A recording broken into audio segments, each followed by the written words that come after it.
Friends, ഇന്ന് നമ്മൾ ഉണ്ടാക്കാൻ പോകുന്നത് ഒരു നെയ്ച്ചോറാണ്. വളരെ കുറച്ച് സാധനങ്ങൾ കൊണ്ട് പെട്ടെന്ന് വളരെ ടേസ്റ്റി ആയിട്ട് ഉണ്ടാക്കാൻ പറ്റുന്ന ഒരു നെയ്ച്ചോറാണിത്. അപ്പോൾ അതെങ്ങനെയാണെന്ന് നമുക്ക് നോക്കാം. അതിനായിട്ട് ഞാൻ അരി കുതിർത്ത് വെച്ചിട്ടുണ്ട്. ഒരു അരമണിക്കൂർ കുതിർത്ത് വെച്ച അരിയാണ് ഇത്. കണ്ട കുഞ്ഞരിയാണ്.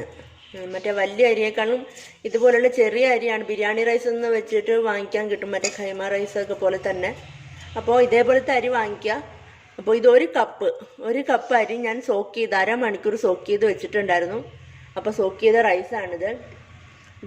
ഈ ഗ്ലാസ്സിന് 1 ഗ്ലാസ് റൈസാണിത്.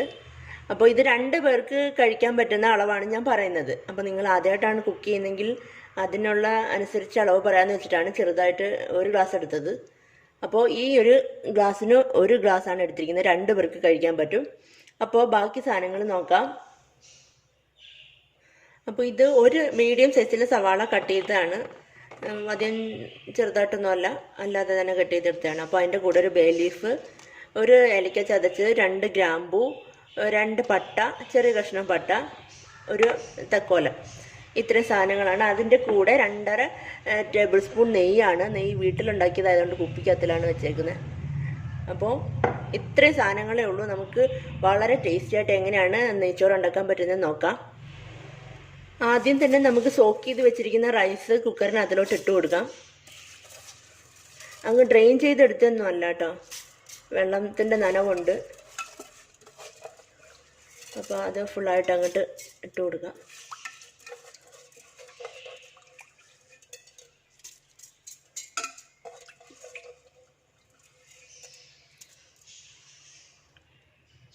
അപ്പോൾ അതിൻ്റെ കൂടെ നമുക്ക് ഉപ്പും കൂടി ചേർത്ത് കൊടുക്കണം.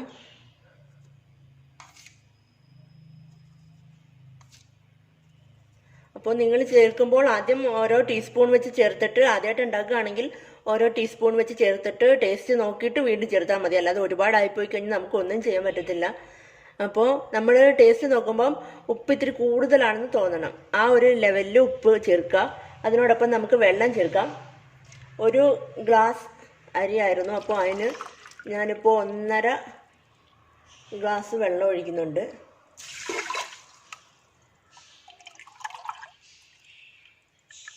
ഇതാ 1.5 ഗ്ലാസ് വെള്ളം ഒഴിക്കുന്നുണ്ട്.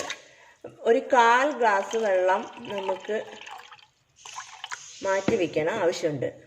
അപ്പോൾ ഒരു 1/4 ഗ്ലാസ് വെള്ളം ഞാനെടുത്ത് മാറ്റി വയ്ക്കുന്നുണ്ട്. അത് അവസാനം ചേർക്കാനാണ്. അപ്പോൾ ഇത് ഇരിക്കട്ടെ, നമുക്ക് ബാക്കി കാര്യങ്ങൾ ചെയ്യാം. അപ്പോൾ അരി അവിടെ ഇരിക്കട്ടെ. അപ്പം നമുക്ക് ഏതെങ്കിലും ഒരു ഫ്രൈ പാൻ സ്റ്റൗവിൽ വെച്ച് ഓൺ ചെയ്യുക. അതിനകത്തിലേക്ക് 2 ടേബിൾ സ്പൂൺ നെയ്യ് ചേർക്കാം.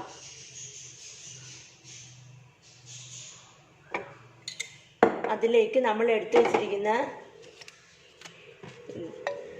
തക്കോലം, പട്ട, ഗ്രാമ്പു, ഏലക്ക, ഇത്രയും സാധനങ്ങൾ അങ്ങ് ചേർത്ത് കൊടുത്തേക്കുക. അതിൻ്റെ കൂടെ ഈ ബേ ലീഫും കൂടി ഒന്ന് ചെറുതായിട്ടൊന്ന് നുറുക്കി ഇട്ട് കൊടുക്കാം.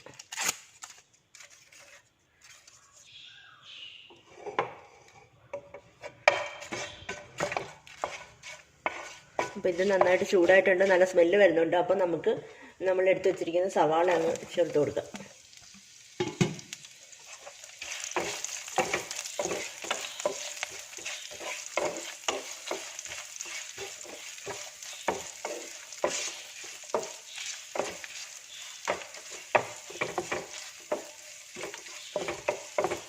സവാളയിൽ ഒരു നുള്ള് ഉപ്പ് ചേർത്തേക്കാം, പെട്ടെന്നെങ്കിൽ വഴണ്ട് വരട്ടെ.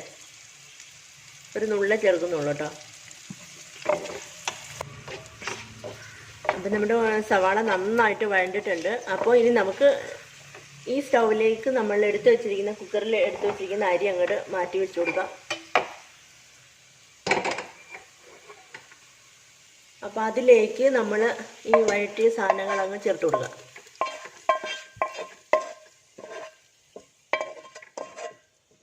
പിന്നെ നമ്മളൊരു 1/4 ഗ്ലാസ് വെള്ളം എടുത്ത് മാറ്റി വെച്ചിരുന്നല്ലോ, ആ 1/4 ഗ്ലാസ് വെള്ളം ഇതിനകത്തിലോട്ട് അങ്ങ് ഒഴിച്ചു കൊടുക്കുക. ആ വെള്ളവും കൂടി കുക്കറിലേക്ക് അങ്ങ് ഒഴിച്ചോളൂ. അപ്പോൾ ടോട്ടൽ ഒരു ഗ്ലാസ് അരിക്ക് 1.25 ഗ്ലാസ് വെള്ളമാണ് ഒഴിച്ചിരിക്കുന്നത്. ഒന്ന് മിക്സ് ചെയ്ത് കൊടുത്തു. നേരത്തെ നമ്മൾ 2 ടേബിൾ സ്പൂൺ നെയ്യായിരുന്നു ചേർത്തിരുന്നത് പാനിൽ.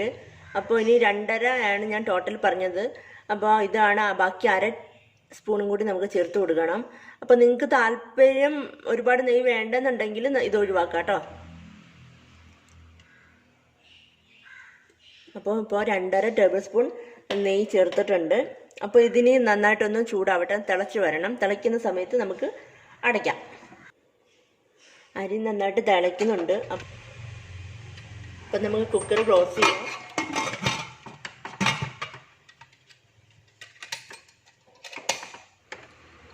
അപ്പോൾ ഇനി ഹൈ ഫ്ലെയിമിൽ 1 വിസിൽ അടിക്കണം. അത് കഴിഞ്ഞിട്ട് മീഡിയം ഹീറ്റിലേക്ക് മാറ്റുക.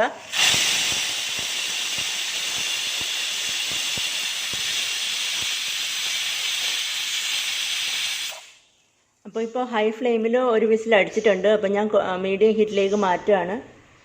അപ്പോൾ ഇനി മീഡിയം ഹീറ്റിലൂടെ 1 വിസിൽ അടിക്കട്ടെ.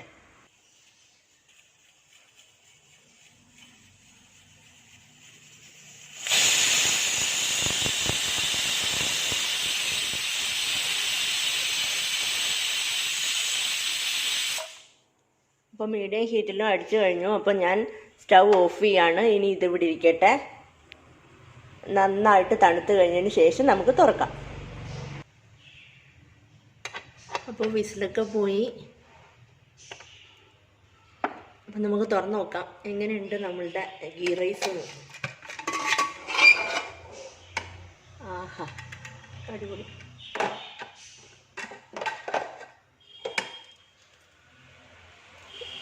ഇത് കണ്ട, നല്ല അടിപൊളി ഗീ റൈസ്. ഇത്രയേ ഉള്ളൂ പരിപാടി. വളരെ എളുപ്പം. കണ്ട, ഒരു തുള്ളി പോലും ഉണ്ട് വെള്ളമില്ല. സൂപ്പറായിട്ട് വന്നിട്ടുണ്ട്. ഇതാണ് അടിപൊളി ടേസ്റ്റുള്ള ഗീ റൈസ്. അപ്പോൾ എൻ്റെ മക്കൾക്ക് ഭയങ്കര ഇഷ്ടമാണ്. എല്ലാ കുട്ടികൾക്കും ഇഷ്ടപ്പെടും. അത്ര നല്ല സോഫ്റ്റായിട്ടിരിക്കും. ചിലപ്പോൾ നിങ്ങൾക്ക് തോന്നുന്നുണ്ടാവും, എന്താണ് ചേച്ചി കുക്കറിൽ തന്നെ ഉള്ളിയൊക്കെ വഴറ്റി കൂടായിരുന്നോ എന്ന് തോന്നുന്നുണ്ടാവും. അത് ഞാൻ 2 രീതിയിൽ ഉണ്ടാക്കി നോക്കിയിട്ടുണ്ട്. അപ്പോൾ എനിക്ക് ഏറ്റവും ഇഷ്ടപ്പെട്ട മെത്തേഡിലാണ് ഞാൻ ഉണ്ടാക്കിയത്. നിങ്ങൾക്ക് ഒരുമിച്ച് ഉണ്ടാക്കാവുന്നേ ഉള്ളൂ കേട്ടോ. അപ്പോൾ നമ്മുടെ ഈസി ഗീ റൈസ് ഇവിടെ റെഡി ആയിട്ടിരിപ്പുണ്ട്. അപ്പോൾ നിങ്ങൾ എല്ലാവരും ട്രൈ ചെയ്ത് നോക്കണം. ട്രൈ ചെയ്ത് നോക്കിയിട്ട് ഫീഡ്ബാക്ക് എനിക്ക് അറിയിച്ചു തരണം. കമൻറ്റ് ബോക്സിലോ ഇമെയിലോ അറിയിക്കണം. അപ്പോൾ അറിയാൻ വയ്യാത്തവരെല്ലാവരും ഒന്ന് ഉണ്ടാക്കി നോക്കൂ. ഈ അളവെല്ലാം ഫോളോ ചെയ്താൽ മതി. അടിപൊളിയായിട്ടുള്ള ടേസ്റ്റി ആയിട്ടുള്ള ഗീ റൈസ് നിങ്ങൾക്ക് ഉണ്ടാക്കാൻ പറ്റും. അപ്പോൾ വീഡിയോ ഇഷ്ടപ്പെട്ടെങ്കിൽ സബ്സ്ക്രൈബ് ചെയ്യാൻ മറക്കരുത്. ലൈക്ക് ചെയ്യാനും കമൻറ്റ് ചെയ്യാനും മറക്കരുത്. ഇനിയിപ്പോൾ ഇഷ്ടപ്പെട്ടില്ലെങ്കിൽ ഡിസ്ലൈക്ക് ചെയ്യാം, ഓപ്ഷൻ ഉണ്ട്. എന്താണ് ഇഷ്ടപ്പെടാത്തതെന്നും കൂടി എന്നെ അറിയിക്കണം. അറിയിച്ചാൽ സന്തോഷമായി. അപ്പോൾ അടുത്ത റെസിപ്പിയായിട്ട് വീണ്ടും കാണാം. ബൈ. Thank you.